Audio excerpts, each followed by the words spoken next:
So it's been just about a week now since I got laid off. Today is Friday, and I got laid off on Monday from my startup job. So if you follow my channel, you've been following my journey. It was somewhat unexpected, but not completely out of the blue, if that makes sense. Go check out that video if you want to know more about what that means. Anyway, I wanted to give just kind of a quick update of what's happened since then, where am I at? Emotionally and also just with my job search.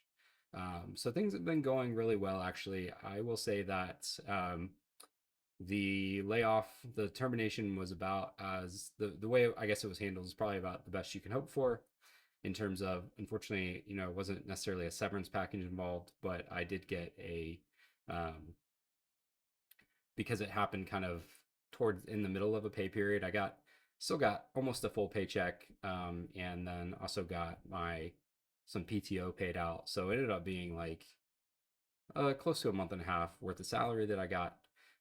So that was actually really helpful. And like I said, I do have some contract freelance work that I'm working on, that's also bringing in a little bit. And we just sold our old car. So that was really nice. Got what we were asking for it. We did just buy a new car right after Christmas, but the payments on that are pretty low, and we bought that through a family member. Anyway, don't want to get into the whole story, but all that to say, even though I don't have a big cushion financially, we are doing okay. And as far as where I'm at on the search for my next startup, so it's been really interesting. I've been really fortunate and blessed to have some really awesome people in my network, and a lot of people have actually reached out to me, mostly on LinkedIn. And I would hugely encourage you, if you're starting your journey or you're in your journey, even if you're happy in your career and happy in your job, like work on your personal brand, work on your LinkedIn and your networking, because it will come in handy one day. God forbid, when you need it, it can be very helpful. And I see a lot of people posting about, on LinkedIn about, hey, I'm trying to break into the industry, or I lost my job, a year ago, and I've applied at, 200 put in 200 plus applications, a month, and I'm not getting any traction. I'm not getting anything back. The reality is that doesn't really work. You really need like referrals. You need to know people. You need to have somebody in your network that knows somebody that's willing to kind of help take a chance on you. So I would just encourage you, in that, really work on that. Take some time to learn how to do that. If you want some tips, I'm by no means an expert on that, but I think I do okay. I would love to help you out if you out to me on LinkedIn, or leave a message in the comments of this video. Would love to help you out any way I can. I do have a few opportunities, some interesting opportunities that have people have reached out. I did an initial kind of phone interview with a talent manager recruiter at a fairly well-established startup yesterday. I think it was yesterday, yeah. And that went really well. It was very encouraging. It was for a platform engineer role.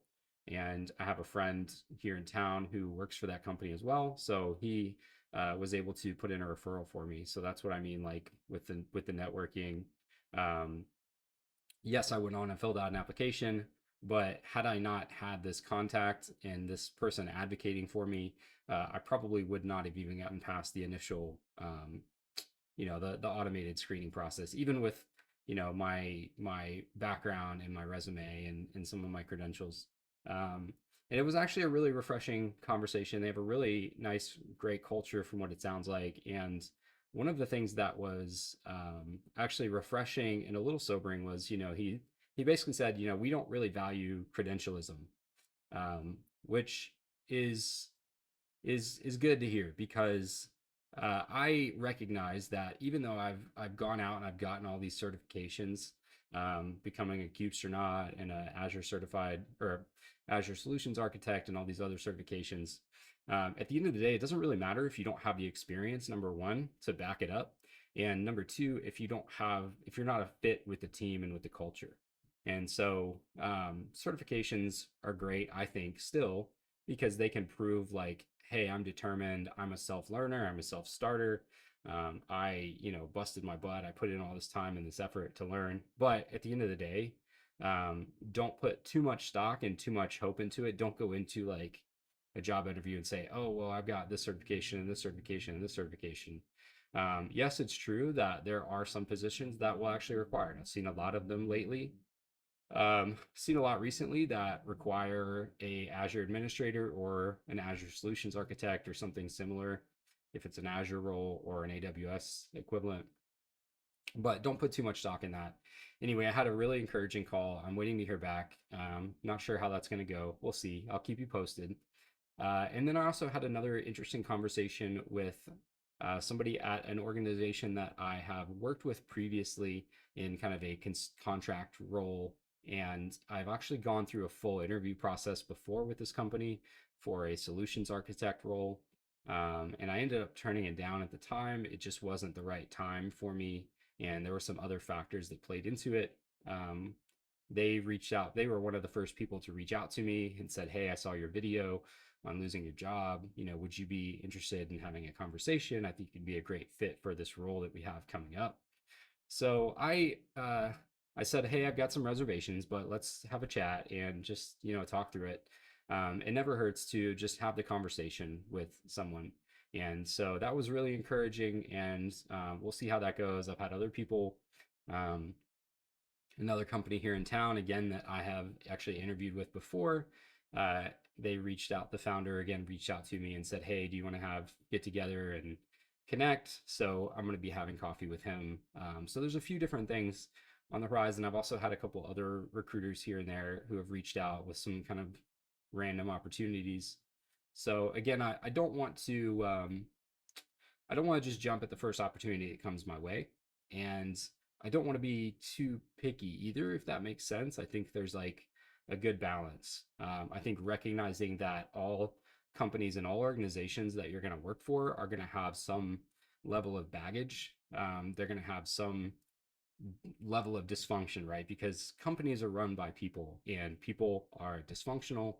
And whether we like it or not, that's just the world that we live in. So I would say go into any opportunity, any role like that with kind of eyes wide open, but understanding that, like, people make mistakes, and um, really looking for that culture fit at the end of the day, making sure that you get along with the people that you're going to be working with, that you can ask good questions, that you can get good answers and good feedback.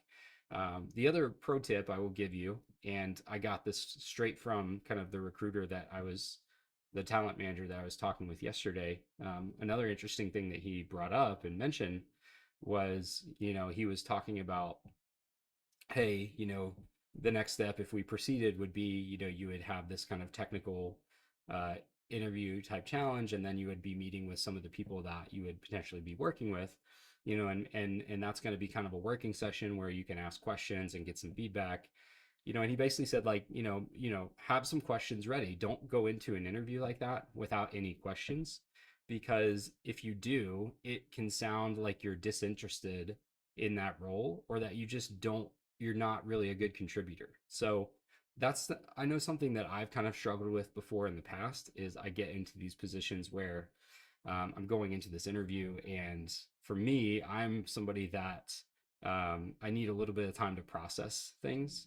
And so even in like my personal life, if I get like a big piece of information, I don't always act on it right away. I'm a little bit slow sometimes to react and to act on that information, because I have to process it and I have to think about it and think through it.